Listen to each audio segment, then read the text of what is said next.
Olá pessoal, como vocês estão? Meu nome é Bruno Sankey. Como eu disse a vocês, uma vez por semana eu estarei trazendo aqui no YouTube um vídeo da série Apresentando Pensadores.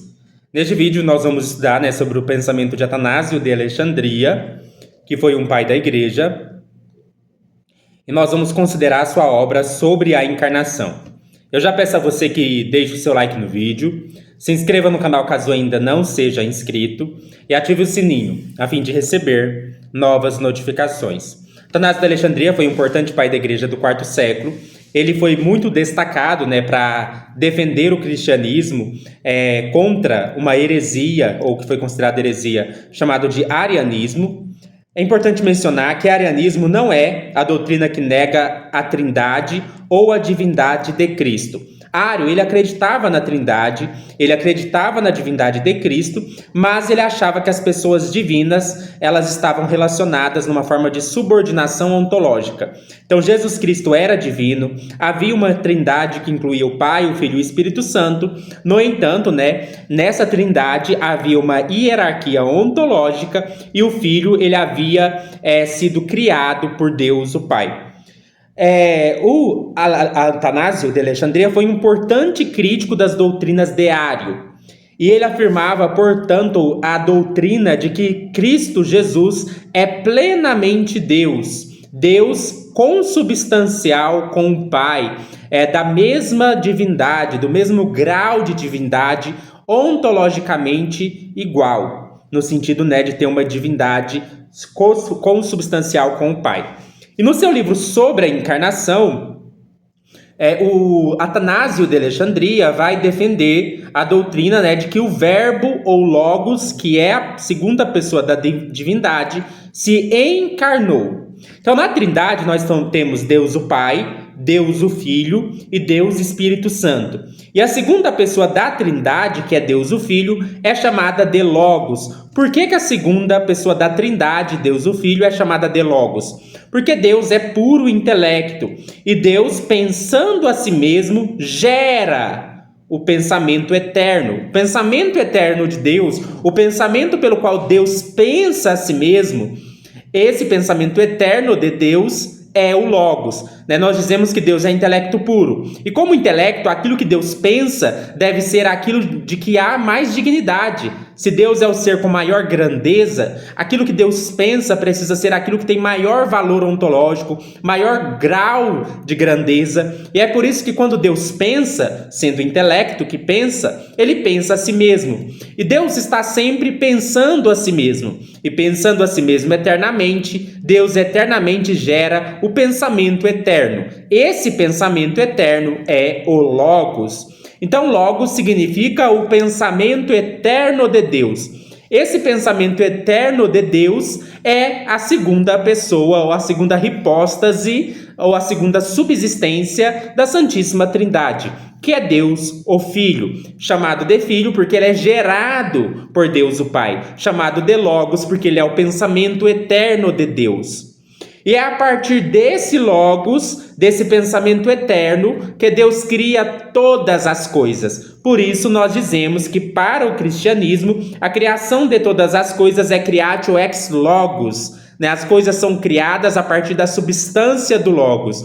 As coisas são criadas a partir das ideias perfeitas que existem no pensamento eterno de Deus. Deus, pensando a si mesmo, ele conhece a si mesmo. E Deus, conhecendo a sua própria essência, conhece as diferentes maneiras pelas quais essa essência pode ser imitada. E as diferentes maneiras pelas quais a essência divina pode ser imitada é a forma ou paradigma de todas as coisas criadas. É por isso que a criação nada mais é do que um espelhar da essência divina. Por exemplo, Deus é onipotência, e a onipotência de Deus é imitada na força e na potência de uma pedra. É por isso que nós dizemos que Deus, sendo intelecto puro, ele conhece a si mesmo, e conhecendo a si mesmo, há nesse intelecto as formas pelas quais todas as coisas são criadas. É por isso que Deus cria todas as coisas por meio do seu Logos. Então o Logos é o meio, o instrumento pelo qual Deus cria todas as coisas. No entanto, embora Deus crie todas as coisas por um meio ou instrumento, que é o seu logos, que é a sua sabedoria, que é o seu pensamento eterno, Deus não usa de matéria pré-existente para criar todas as coisas. Por isso a criação também é ex nihilo. A criação é a partir do nada. Então nós dizemos que a criação é creatio ex nihilo, porque embora Deus tenha um meio instrumental da criação, ele não tem uma matéria, uma causa material pela qual ele cria. Deus produz todas as coisas a partir do nada. Isso vai ser muito importante, porque a ideia de creatio ex nihilo e creatio ex logos vai ser muito importante para que nós possamos compreender a encarnação do Verbo. Quando Atanásio de Alexandria começa o seu texto sobre a encarnação, ele vai discutir visões sobre a criação. E não é à toa, porque essas visões sobre criação influenciam a maneira como nós entendemos a questão da encarnação do Logos. Então ele vai destacar 3 teorias sobre a encarnação que ele vai criticar. A primeira teoria era apresentada pelos epicuristas. De acordo com os epicuristas, pelo menos no retrato que Atanásio de Alexandria faz, eles defendiam que a criação tinha uma geração fortuita, de que é como se as coisas fossem criadas, vários átomos aleatórios, não havia uma ordem nas coisas, uma ordem inteligente nas coisas.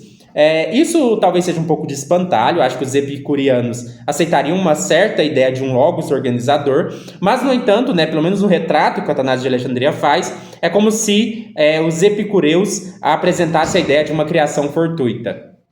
Então, os epicureus defenderiam uma ideia de geração fortuita, mas quando a gente olha para a natureza, evidentemente existe uma ordem na natureza. As coisas têm um telos, têm um fim, então isso contradiz a ideia de uma ordem inteligente.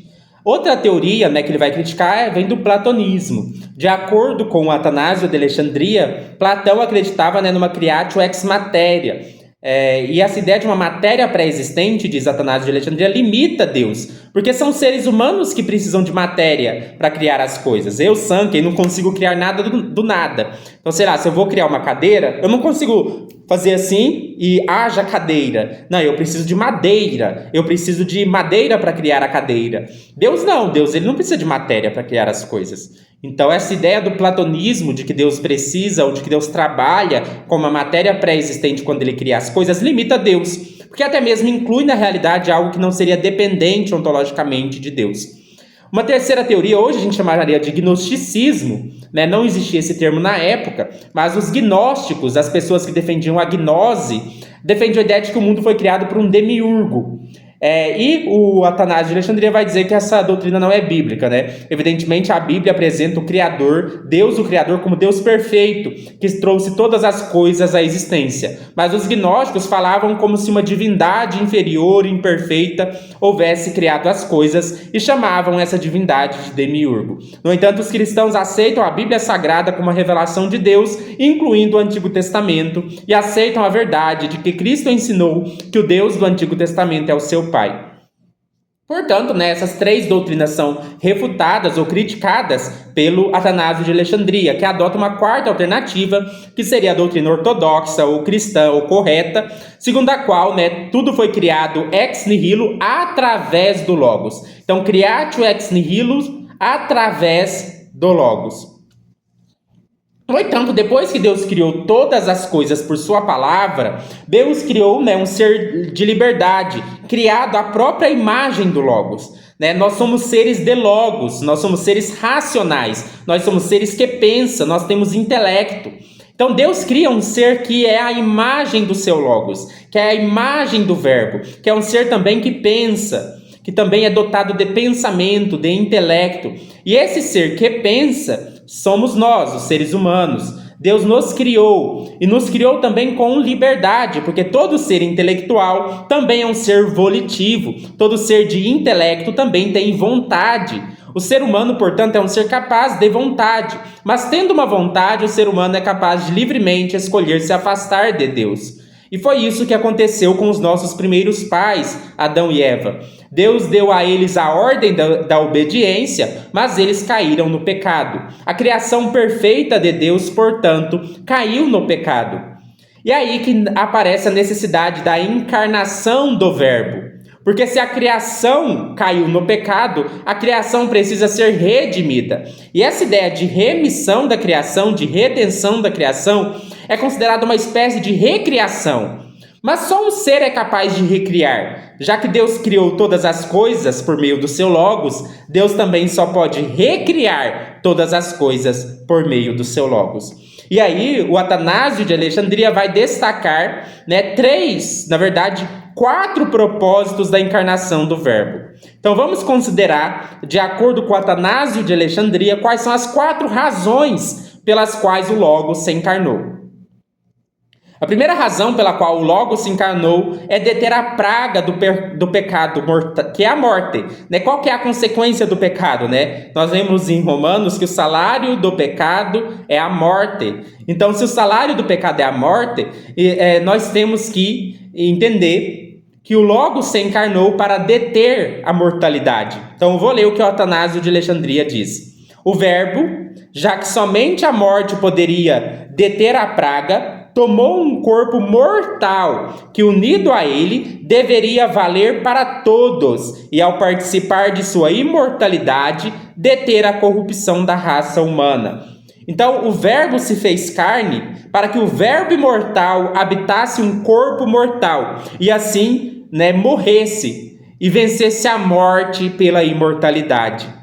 Então, aqui é difícil entender qual que é exatamente a teoria que o Atanásio está adotando, se é substituição penal, se é alguma outra teoria de participação mística, mas a ideia, é que o Logos, que é imortal, ele assume um corpo mortal para que, morrendo, ele vença a morte pela imortalidade. E o Logos, sendo um ser humano e vencendo a morte pela imortalidade, ele vence a morte por todos nós. Então, uma primeira razão para a encarnação é que o Logos se encarnou para deter a praga da morte. Uma segunda razão é para fazer Deus conhecido. Eu vou ler o que o Atanásio de Alexandria diz. Deus, sabendo que o ser humano não era por natureza suficiente para conhecê-lo, deu ao ser humano um conhecimento de si mesmo. Então, aqui essa expressão, sabendo que o ser humano não era por natureza suficiente para conhecê-lo, esse por natureza significa natureza caída. O Atanásio de Alexandria, diferente do que alguns vão desenvolver depois, como Duns Scoto, não acreditava que o Verbo se encarnaria mesmo se não houvesse pecado. Para Atanásio de Alexandria, a encarnação ela surge por causa da queda. A encarnação é necessária por causa da queda. Se não fosse a queda do ser humano no pecado, Deus não precisaria se encarnar. O Atanásio de Alexandria diz assim que Deus se revela na natureza. E se o homem vivesse em perfeição no Jardim do Éden, Deus o visitaria sempre. Deus teria uma relação próxima com o ser humano. Quando a gente lê Gênesis, por exemplo, lá fala que Deus caminhava com Adão e Eva no jardim. Que na virada da tarde, Deus ia caminhar com eles. Então, é claro, Deus poderia até tomar uma forma de ser humano, para conversar com o ser humano, para conviver com o ser humano. Mas Deus não precisaria se encarnar de fato. Não precisaria assumir a natureza humana. Ele poderia só tomar forma de ser humano e não necessariamente se tornar um ser humano. No entanto, depois da queda, depois do pecado, essa revelação de Deus na natureza, ela foi corrompida pelo próprio ser humano. Nós lemos em Romanos capítulo 1, no versículo 20, que por mais que Deus tenha se revelado na natureza, os seres humanos, lá diz no resto do capítulo 1, que os seres humanos distorcem essa revelação na natureza e acabam adorando a criatura no lugar do Criador, caindo em idolatria. Se a revelação de Deus na natureza, na verdade, não é suficiente mais para que o homem conheça a Deus, porque o homem torna a revelação de Deus na natureza em idolatria, então Deus precisa se revelar de uma outra forma. E aí que está a encarnação do Verbo. O Verbo se encarna para tornar Deus conhecido. Por isso, o Verbo é a perfeita imagem de Deus o Pai. É por isso que no Evangelho de João, capítulo 14, nós lemos que quem conhece o Filho, conhece o Pai. Quem vê o Filho, vê o Pai. Em João, capítulo 1, nós lemos assim, eu acho que é no verso 18, que Deus se tornou visível em Cristo para que nós conhecêssemos o Deus invisível. Então, dos motivos pelos quais o Verbo se encarna é para tornar Deus conhecido. Mas isso não significa que o Verbo precisaria fazer isso se não fosse o pecado. É somente por causa do pecado que é uma necessidade de que Deus se revele à humanidade de outra forma que não somente pela natureza. Um terceiro motivo para Deus se encarnar no Verbo é que isso era necessário para recriar. Se a criação caiu no pecado, ela precisa ser redimida. É por isso que a Bíblia fala em Apocalipse 21 de novos céus e nova terra. Então Deus precisa redimir, recriar a criação, renovar a criação, restaurar a criação. E se Deus cria somente por meio do seu Logos, Deus só pode recriar por meio do seu Logos. Por isso o Verbo se encarna, para restaurar, recriar a criação. Quando Cristo morre na cruz, toda a criação morre com ele. Quando Cristo ressuscita, toda a criação renasce com ele.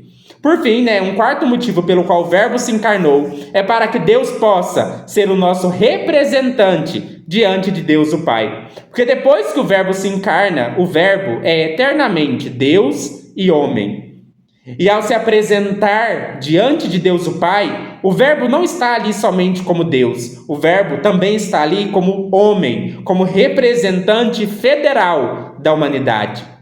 O Verbo traz em si a humanidade diante de Deus. O Verbo representa a humanidade diante de Deus. É por isso que em 1 Timóteo, acho que 2,5, lá diz assim, que nós temos um único mediador entre Deus e os homens, Jesus Cristo, homem. Ou seja, neste momento, no céu, Jesus Cristo não está lá somente como Deus. Ele também está no céu agora, como Verbo encarnado, como homem, representando toda a humanidade diante de Deus. Então, resumindo, os quatro propósitos da encarnação do Verbo, segundo Atanásio de Alexandria. Primeiro, deter a praga do pecado. O Verbo imortal assumiu o corpo imortal para que vencesse a morte pela imortalidade. Segundo, fazer Deus conhecido. Já que os homens, no pecado, distorcem a revelação de Deus na natureza, Deus se revela por meio do Verbo para se tornar conhecido aos homens. Terceiro, o Verbo se encarnou para recriar, redimir, restaurar a criação. Se Deus criou todas as coisas por meio do seu Logos, Deus só pode recriar, restaurar e redimir todas as coisas por meio do seu Verbo. E por fim, o Verbo se encarnou para nos representar diante de Deus. O Verbo se fez carne para que ele apresentasse diante de Deus a humanidade em si mesmo. Eu espero que vocês tenham gostado deste vídeo. Deixe aí o seu like no vídeo, se inscreva no canal caso ainda não seja inscrito, ative o sininho a fim de receber novas notificações, deixe o seu comentário e até mais.